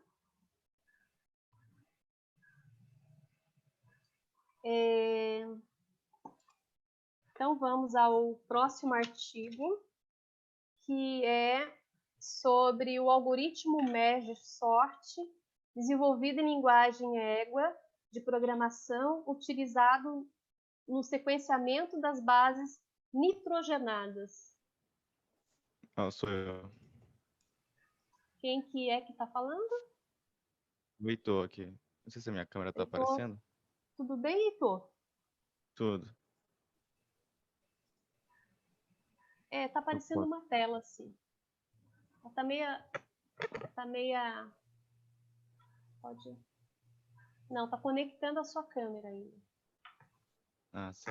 Acho que tá com algum problema aqui. Agora sim, Heitor. Posso começar? Pode, claro. Pode sim. Tá. Bom, boa tarde a todo mundo aqui. Meu nome é Heitor Costa, eu sou aluno de 8º semestre de graduação em Engenharia da Computação na Estácio Belém. Esse trabalho pode ser dividido basicamente em 3 aspectos principais. O primeiro é a linguagem égua, que eu desenvolvi com outros colegas de turma, e a ideia principal da linguagem era facilitar o estudo da programação, principalmente para os alunos com quem a gente trabalha, que são alunos de ensino médio técnico do IFPA Campus Ananindeua, e a gente percebe 2 dificuldades muito importantes, que são o inglês, principalmente. A gente sabe que a linguagem é um fator que exclui muita gente da programação. Então, fazer uma linguagem de programação em português ajudou muito a introdução deles e também de outras pessoas já no ensino superior. E a questão do custo computacional, porque a linguagem égua ela roda totalmente no navegador, não precisa instalar nada e o custo de banda nela é mínima. Então, nós juntamos esses aspectos para criar a linguagem. Tem vários modos que a linguagem tem. A que foi utilizada para esse trabalho foi o Ego AC, que ele é focado para quem quer aprender ou ensinar introdução à forma de programação próxima da linguagem C. E ela permite alguns aspectos que eram mais viáveis para a aplicação desse trabalho. No caso, a gente utilizou aqui o Merge Sort, que é um algoritmo de ordenação, que ele consegue pegar dados de postos de forma aleatória e organizar numa forma que seja mais da minha vontade, que seja mais próximo do que eu quero. Então, a ideia aqui foi organizar esses elementos de uma forma mais plausível. Para contextualizar melhor, a gente aplicou ao aspecto do principal fator desse ano, que foi a pandemia. Então, poder trabalhar com bases nitrogenadas, que trabalham justamente com a identificação da estrutura de qualquer ser vivo, no caso o vírus, foi um aspecto que conseguiu contextualizar uma situação atual com o conteúdo que a gente queria trabalhar. E a gente escolheu esse trabalho também porque eu estava trabalhando muito na época com otimização de algoritmos, e o Pompeu, Lucas Pompeu, que é o outro criador da linguagem junto comigo, ele estava na parte de bioinformática. Então a gente conseguiu unir as duas coisas. E quando aplicado ao ensino, o Ego teve vários resultados que foram incríveis. A desse trabalho e de outras aplicações dele mostram como foi útil a integralização. Então, por exemplo, só nesse trabalho a gente conseguiu unir aspectos da biologia com a parte de bases nitrogenadas, o merge sort, que é um aspecto da computação, principalmente voltado para a teoria computacional, algoritmos, e a parte também da própria programação. Então, unir todos esses aspectos para poder introduzir ao aluno faz com que ele consiga integralizar esses conhecimentos e já, enquanto ele estuda, entender qual vai ser a aplicação, ou seja, para que ele está estudando cada um desses aspectos que compõem essa obra toda. E isso mostrou um interesse muito maior nos alunos, principalmente do ensino médio técnico, quanto do ensino superior. Inclusive, a nossa professora que deu a base para que a gente fizesse a linguagem, ela começou a usar a linguagem Ego para ensinar a linguagens formais e autômatos e a introdução a algoritmos também. E a gente tem ficado muito feliz com a proporção que isso tem chegado. Entretanto, a gente não conseguiu avaliar efetivamente o quanto isso interferiu no aprendizado dos alunos do IFPA, porque esse projeto foi começado lá por fevereiro, e logo depois as aulas do IFPA foram suspensas por conta da pandemia. Então, a gente não conseguiu avaliar o quanto foi o ganho. Mas, baseado em outros aspectos e o quanto a gente conseguiu integralizar nesses conteúdos, a gente estima mais ou menos um ganho de por volta de 30%. E obrigado. É isso. Se quiserem fazer alguma pergunta mais específica. Heitor, eu acessei o site, né, do software, do Ego, e eu vi assim 3 grandes vantagens, que a linguagem é livre, é online, é em português. Então eu gostei bastante. E aí eu queria perguntar para vocês, você me falou que ela foi disponibilizada agora em 2020. Mas quando que ela foi idealizada? E quanto tempo demorou para ser desenvolvida? A gente começou a linguagem, foi lá por setembro de 2019. E em um mês, mais ou menos, a gente fez a primeira versão dela. E ela só que antes era em inglês. Mas por influência da linguagem Portugal, do professor Leonardo Lucena, do IFRN, a gente pensou, pô, dá para fazer uma linguagem em português e é até melhor para o que a gente quer atingir, que são os alunos que têm alunos daqui, entendeu? Alunos do Brasil, que têm dificuldade com o inglês. Aí a gente foi atualizando. Hoje em dia a linguagem apresenta 4 módulos principais, que é a linguagem Ego, que tem um aspecto mais geral, o Ego AC, que é voltado para a linguagem C, o Ego AP, que é mais próximo do Python, e o Ego Mate, que é o que eu estou mais direcionado a desenvolver atualmente, que ele tem como base o próprio MATLAB, que é a minha ferramenta favorita para engenharia, e ele tem essa disposição de ser a parte mais científica do Ego. Heitor, eu não posso falar para fazer propaganda, mas o MATLAB também é a minha ferramenta científica preferida. Embora tenha o Octave, que dá para a gente usar bastante, principalmente para o ensino de conceitos básicos, né, de MATLAB. Mas em que linguagem que foi desenvolvido o Ego?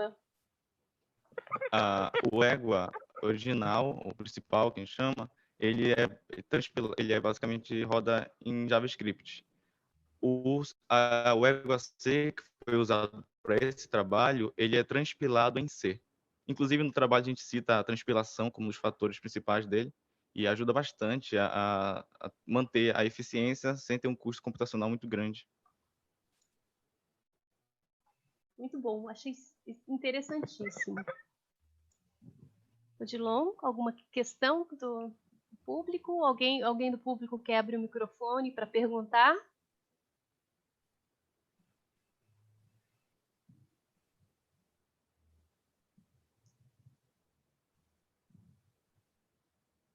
Heitor, muito obrigada pela sua apresentação.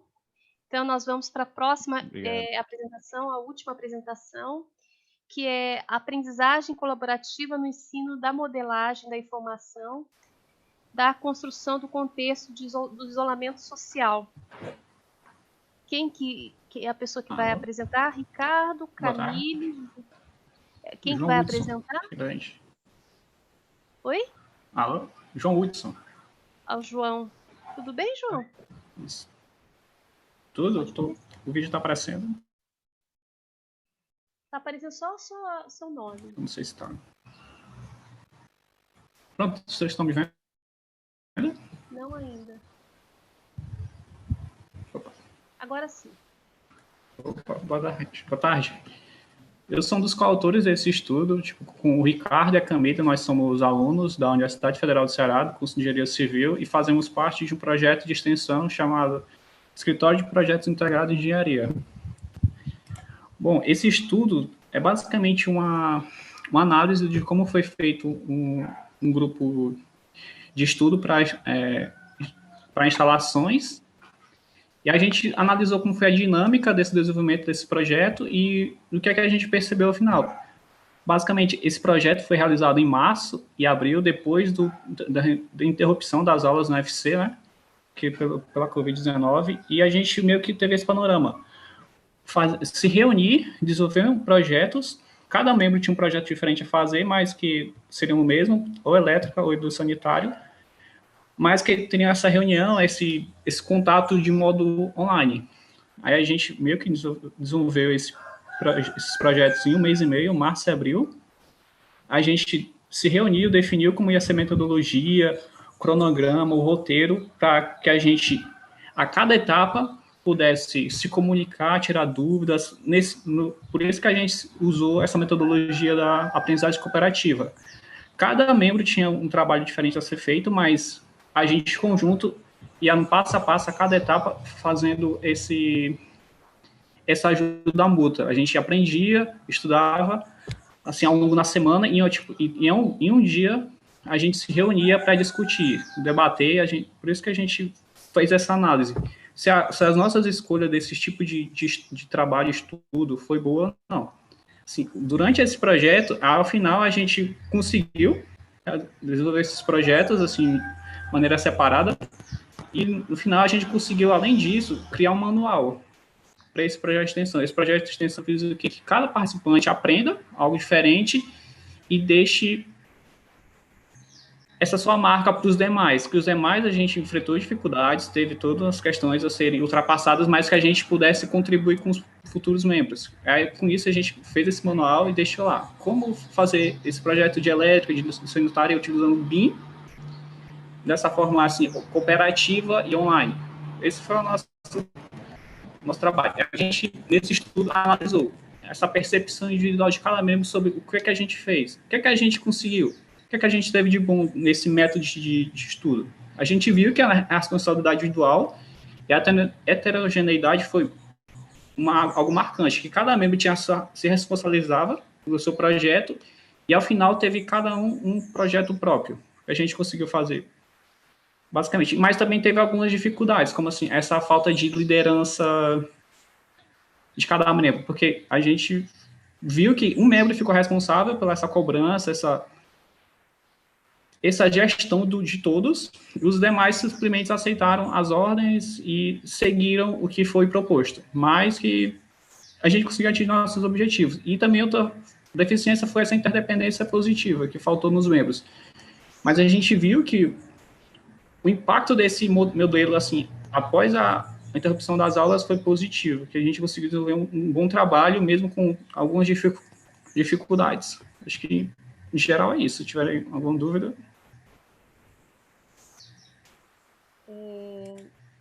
João, muito obrigada pela sua apresentação.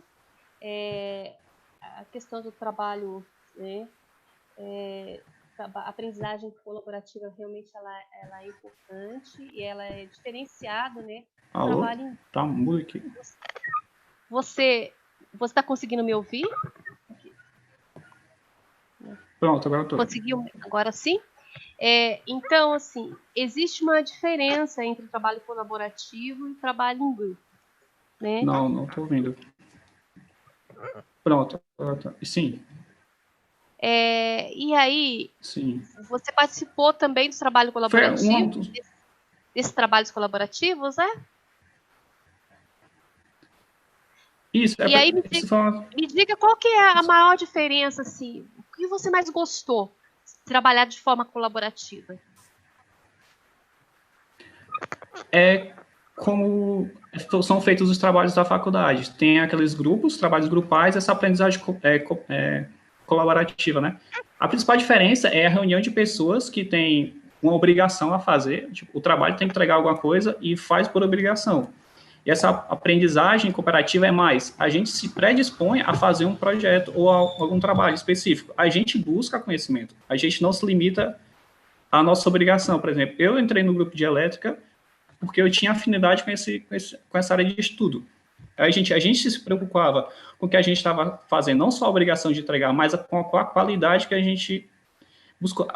Por isso, foi uma das diferenças que a gente observou entre o projeto de elétrico e de hidrossanitário. O elétrico conseguiu fazer no tempo determinado, estipulado, e o de sanitário teve um pouco de demora. Porque a gente viu que esse grupo depende muito das características das pessoas. Tem pessoas predispostas a aquele tipo de estudo e tem outras que não. Tem certa dificuldade e acabam fazendo o que é obrigado e não aquele toque a mais.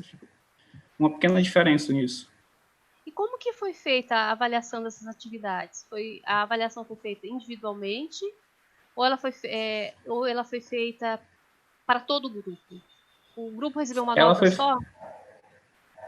Foi uma pesquisa, foi um formulário, mas de percepção individual. Cada membro que fez parte desse grupo de estudo deu sua opinião de como foi. Como foi a organização, como foi a estipulação dos prazos, se o roteiro foi bem, sua disposição a fazer esse projeto foi elevada, baixa, foi algo, tipo, percepção individual mesmo. Cada uma tentava ser sincero sobre como é que ela se comportou no trabalho. Muito obrigada, João. Eu queria abrir o Odilon para as perguntas.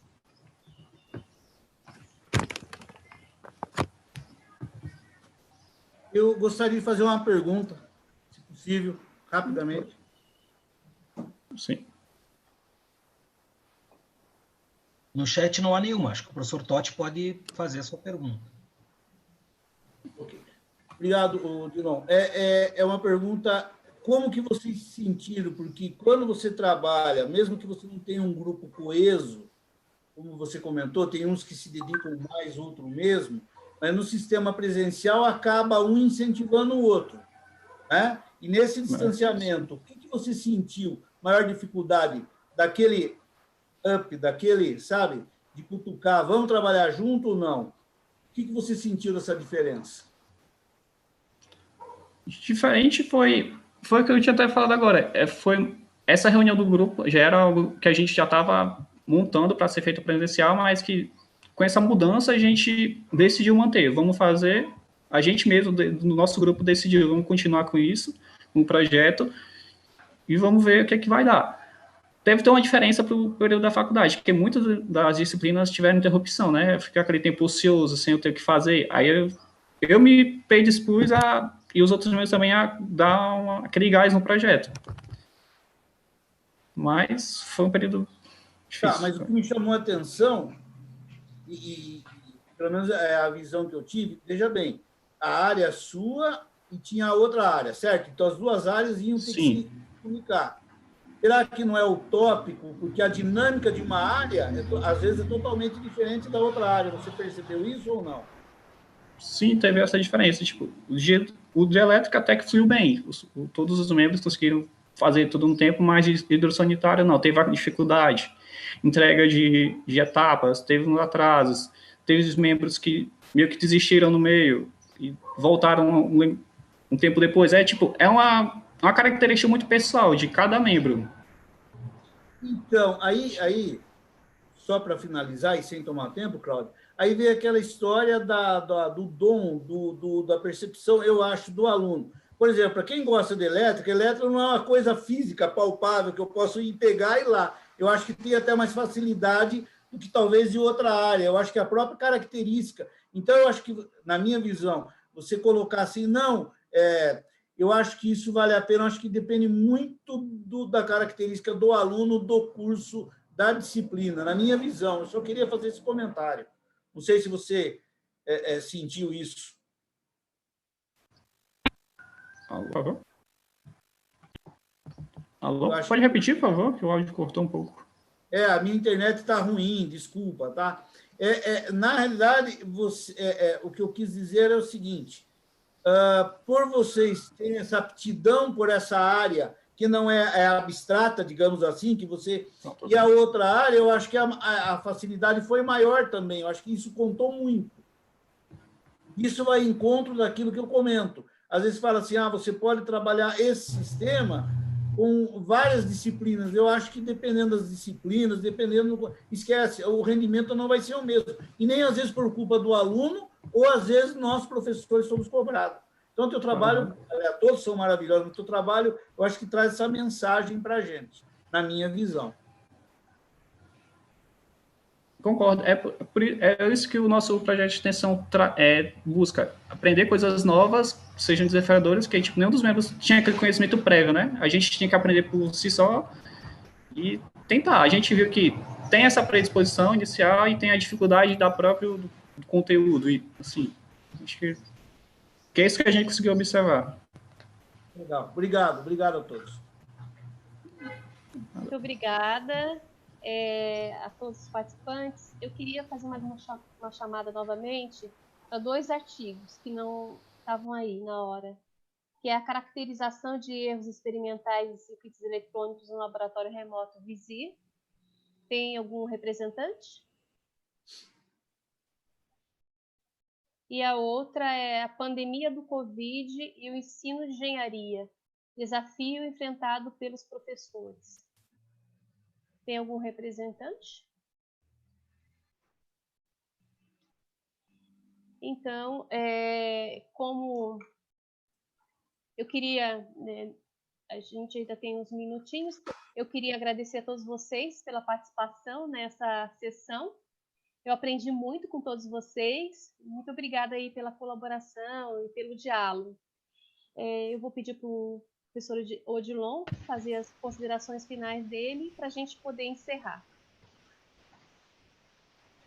Ok, obrigado, Cláudia. Na verdade, eu teria uma pergunta lá para o trabalho, para o artigo 2830, né? Que era fugir um pouquinho do ensino da educação à distância, mas acho que o Tiago já não está mais na sala. Tem algum representante do artigo 2830, a utilização de rádio definido por software?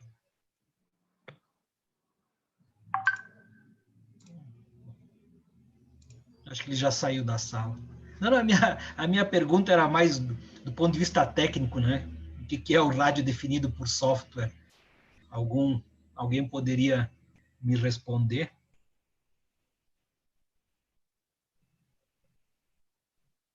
Ok. Não, é só uma curiosidade. Bom, de qualquer forma, né?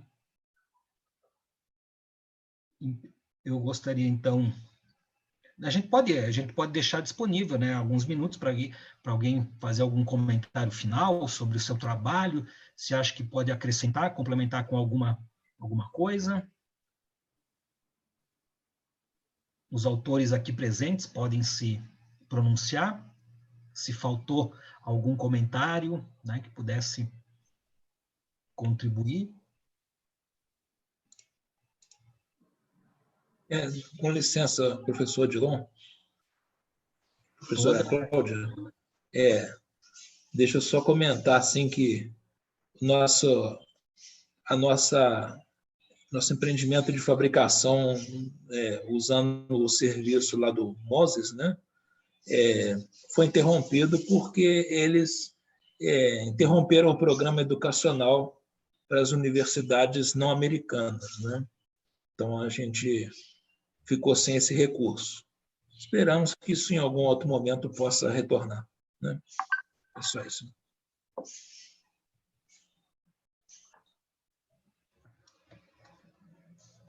Eu gostaria de fazer uma... Perdão. Claro, Totti, por gentileza. Obrigado, professor Dilon. Eu comentei sobre o meu trabalho, essa experiência não tão bem planejada dentro da situação do ensino híbrido, né? Essa tendência crescente. E eu gostaria de ouvir a opinião de alguns de vocês aí, principalmente você, professor Dilon, claro, o que você acha dessa tendência? Do ensino híbrido? Isso. Qual a opinião? Eu acho que ela traz vantagens para o aluno, desde que ela seja bem realizada. Inclusive, é uma pergunta que eu queria até conversar um pouquinho com a Fernanda Garbim, porque, assim, além da sala de aula invertida, que é uma aprendizagem ativa que a gente está bem acostumado a utilizar dentro da educação online, existem outras formas de aprendizagem ativa, né? Aprendizagem por projetos, outras abordagens, trabalhos com grupos, com diversas formas de grupos.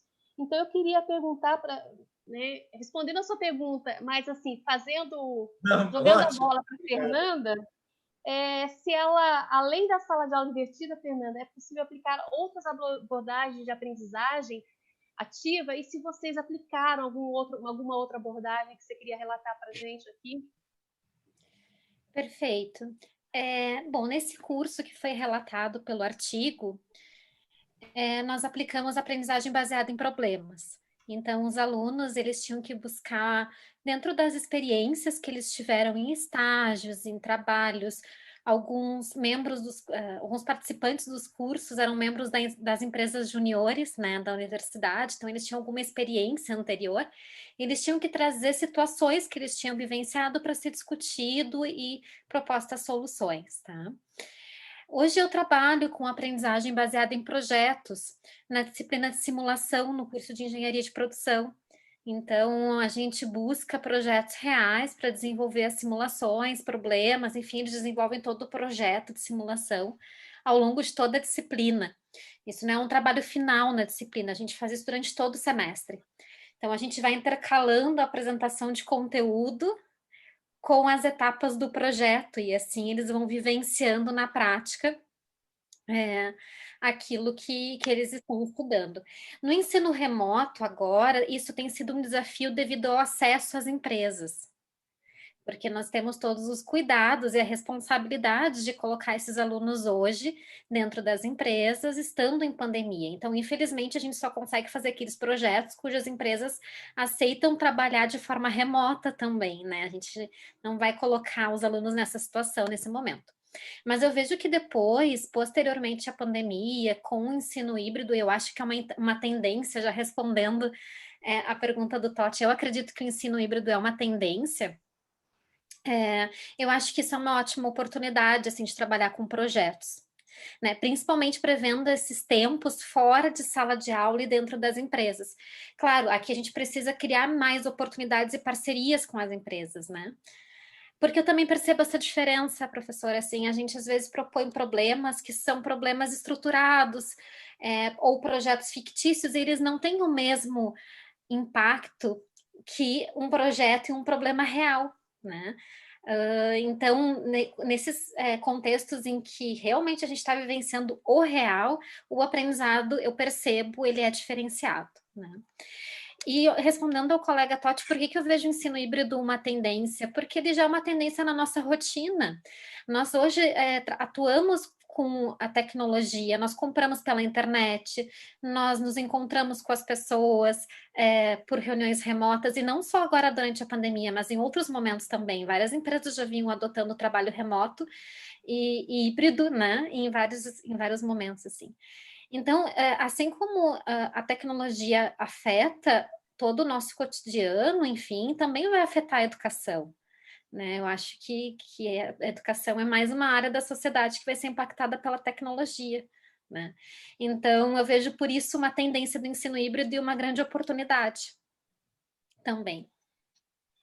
Totti, assim, voltando um pouquinho a essa questão, tem um ensaio interessante que faz a seguinte pergunta: é o fim da educação à distância? Porque até antes da pandemia, a educação à distância às vezes era vista como uma educação de baixa qualidade, né? E não necessariamente ela é de baixa qualidade. Então, a pandemia, ela acelerou um processo que já estava sendo desenvolvido.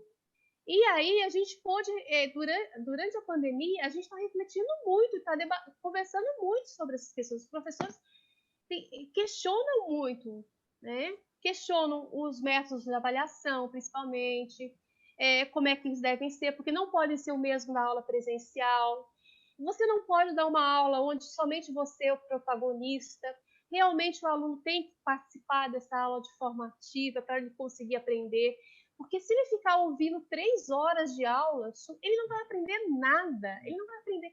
Ele precisa sair dessa função de só ouvir. E quem é que vai fazer esse papel de mediador? É o professor. Então, o professor ele precisa aprender a mediar, sair do tradicional, né, da disciplina tradicional, e precisa aprender a mediar. E eu acho que esse período de pandemia, ele está nos ensinando todas essas questões, a refletir muito e estudar também. A gente precisa pegar e buscar e estudar formas, né? Posso acrescentar? Claro. Então, só para dar um detalhe, assim, ó, já são estudos que indicam, que mostram, né, que, na verdade, um aluno presta atenção durante 15 minutos. Né? Uhum. Se o professor fala 2 horas, sinto muito, né? Mas o aluno só ficou 15 minutos com a atenção naquilo. Então, essas estratégias de aprendizagem ativa, elas são justamente para romper essa aula excessivamente expositiva. Né? Então, existem várias estratégias e métodos de aprendizagem ativa, e eu gostaria de salientar né, que pode ser utilizado bastante eficientemente é muito eficaz com a sala de aula invertida, que é o ensino sob medida. Né? Então, o ensino sob medida, ele está diretamente relacionado com a sala de aula invertida, pois o professor pode antecipadamente, a partir de tarefas prévias, identificar aqueles pontos em que podem ser mais aprofundados e merecem ser mais aprofundados em sala de aula, no encontro síncrono, físico ou não, né? Então, a estratégia da ensino sob medida, ele se encaixa perfeitamente bem com a sala de aula invertida. E há inúmeras, né, estratégias e métodos de aprendizagem ativa. E, professora Odilon, complementando nesse sentido do ensino sob medida, a própria tecnologia pode nos auxiliar, porque nós podemos fazer instrumentos personificados para os alunos, né? Conforme eles têm determinado desempenho, por exemplo, no instrumento de avaliação, são recomendados determinados materiais, e aí vai conforme o perfil do aluno, não é mais aquele ensino de massa, né? O mesmo material para todos os alunos, independente do nível de aprendizado que eles estão naquele momento. Não, certamente, né, uma possibilidade de nós identificarmos os estilos de aprendizagem que estão ali em sala de aula. Né? Então, quando eu pensei no ensino sob medida, é justamente no ensino híbrido, né, utilizando recursos, né, digitais. E outro ponto importante também que eu queria salientar, desculpe, Fernanda, é só também salientar a importância do design. Né? Também do ponto de vista visual dos nossos ambientes de aprendizagem. Era isso. Eu não sei se ainda tem tempo para uma observação, mas é que eu estava ouvindo a professora Cláudia falar e os demais colegas no decorrer da sessão, e o que eu percebo que, na verdade, todos esses problemas que nós apresentamos, eles não vêm a partir do ensino remoto ou do ensino à distância, eles já existiam no ensino presencial. O movimento que eu percebo é que eles estão ficando mais evidentes e as pessoas estão saindo da zona de conforto. Então, eu vejo às vezes, eu mesma passei por isso, né? Fui para o ensino remoto e descobri que a forma que eu trabalhava no ensino presencial que eu já estava acostumada, ela não era mais adequada, ou eu não conseguiria mais seguir daquela forma no ensino remoto. Mas, na verdade, ela não era adequada já no ensino presencial, mas era mais fácil lidar com ela no ensino presencial do que no ensino remoto, né? Então, acabou que foi um empurrão, assim, para todas essas revisões. A metodologia ativa, ela é necessária tanto no presencial, quanto no híbrido, quanto no ensino à distância. Enfim, eu só queria fazer esse comentário. Muito obrigada, Fernanda. Muito obrigada pela colaboração de todos. Agora a gente está dentro do horário, são 15 para as 3. Eu gostaria de agradecer a participação de todo mundo. Eu acho que foi muito rica a participação. Então, agora o próximo evento, se não me engano, é 4 horas, né? Então, até daqui a pouco, no nosso próximo evento. Obrigada, Odilon, pela grande ajuda nessa sessão. Nós que agradecemos em nome da comissão científica, tá, Cláudia? Nós que estamos realmente bastante agradecidos pela tua disposição em nos auxiliar, ok? Muito obrigado. Obrigada.